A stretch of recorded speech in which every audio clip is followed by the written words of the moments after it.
Bach's next appointment came as a godsend after his unhappy circumstances in Arnstadt. When he was 22, he took up a post in the free imperial city of Mühlhausen. This is where he wrote his first major cantatas. He was fascinated by the opportunities to write music for a larger ensemble, mixed vocal ensemble. And I think he discovered that the challenges of musical composition were different in that realm. And at the same time, his experience as a vocal composer early on also informed him in his keyboard art. So I think it's a give and take. And eventually he decided, well, to be a composer.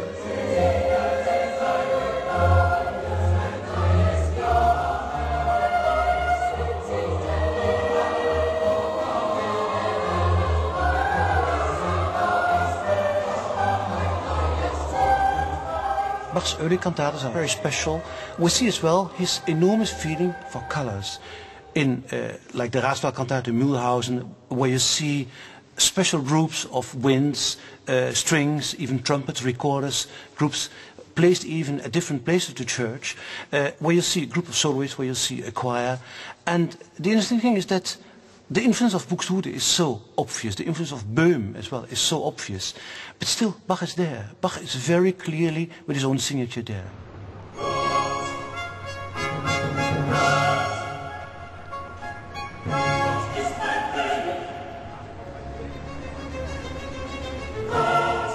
A small windfall from his uncle made it possible for Johann Sebastian to marry his second cousin, Maria Barbara. But after 1 year, Bach became dissatisfied with the lack of what he called well-regulated church music in Mühlhausen and decided to resign. Wir befinden uns hier im Stadtarchiv Mühlhausen. Hier liegt das Abschiedsgesuch von Johann Sebastian Bach. Es ist gerichtet an die Herren des Kirchenrates der Blasiuskirche. Datiert Mühlhausen, den 25. Juni 1708. Bach hat es eigenhändig unterschrieben. Dienstgehorsamster Johann Sebastian Bach. Es ist der älteste eigenhändig geschriebene Brief, der von Bach überliefert ist. Er liegt hier in Mühlhausen. Und wie hat der Rat darauf reagiert? Der Rat stimmte der Bitte Bachs zu und der Bürgermeister Dr. Konrad Meckbach schrieb, weil er nicht aufzuhalten, müsse man wohl in seine Demission einwilligen. Wenn wir uns das Kündigungsschreiben Bachs an den Rat der Stadt Mühlhausen anschauen, müssen wir erstmal berücksichtigen, dass es ein offizielles Schreiben ist eines Anfang 20-Jährigen, dass also der Empfänger berücksichtigt werden muss. Er schreibt einen offiziellen Brief, den will er schön und ordentlich schreiben. Damit ist diese Schrift nicht ganz so expressiv wie andere, die man von Bach kennt, aber dennoch können wir sehr viel noch von ihm sehen, von seiner Persönlichkeit. Schaut man sich diese Schrift näher an unter der Lupe, dann sehen wir, dass hinter dieser ganzen Beherrschung eine eher etwas angegriffene Psyche steht. Also Bach ist zu dieser Zeit nervlich etwas angespannt, angegriffen, gestresst, würde man sagen.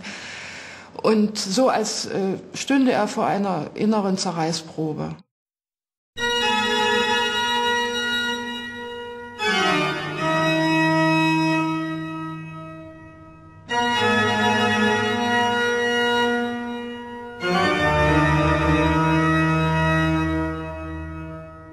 Bach's most famous organ work is certainly his D minor toccata. Although there are doubts about if it was written in Mühlhausen, Arnstadt, or even later, it's still an incredibly beautiful piece, very virtuosic. If you think for all the tempo markings, allegrissimo, prestissimo, adagissimo, really belonging to the northern German style, very, very clearly, and I think astonishing piece.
Bach doubled his salary when he was 23 by moving to Weimar, seat of one of the biggest courts in Germany, in order to work for two dukes, Wilhelm Ernst and Ernst August.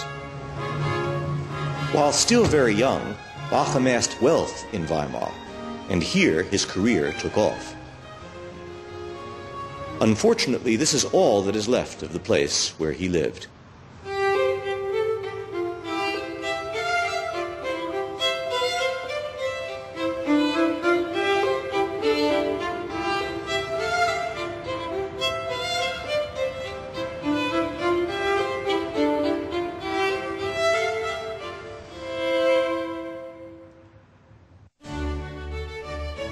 It was during his appointment at Weimar that Bach encountered the music of the Italian composer Antonio Vivaldi. One of Bach's students, the young Prince Johann Ernst, brought Vivaldi's 1712 collection of concertos, L'Estro Armonico, to Weimar from Amsterdam. Bach began to arrange them for keyboard instruments. Vivaldi's very pointed way to come up with clear-cut harmonic structures and a rather obvious and simply designed motivic structure, Bach takes over, but he develops it into a more complex system.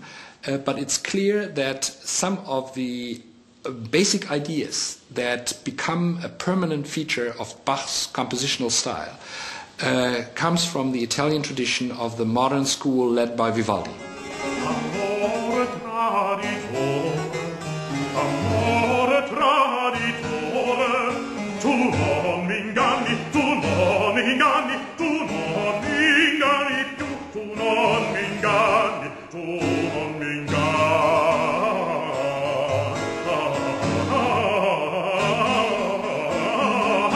tu non mi inganni più. Amore traditore, tu non mi inganni più. Non mi inganni, tu non mi inganni, tu non mi inganni, mi inganni più, tu non mi inganni più, tu non mi inganni più, tu non mi inganni, tu non mi inganni, tu non mi inganni più. In 1714, Bach was promoted to Concertmeister. During the next 3 years, he produced concerto transcriptions, a series of masterful church cantatas, and numerous organ works, including a set of 18 organ chorales he would revise at the end of his life.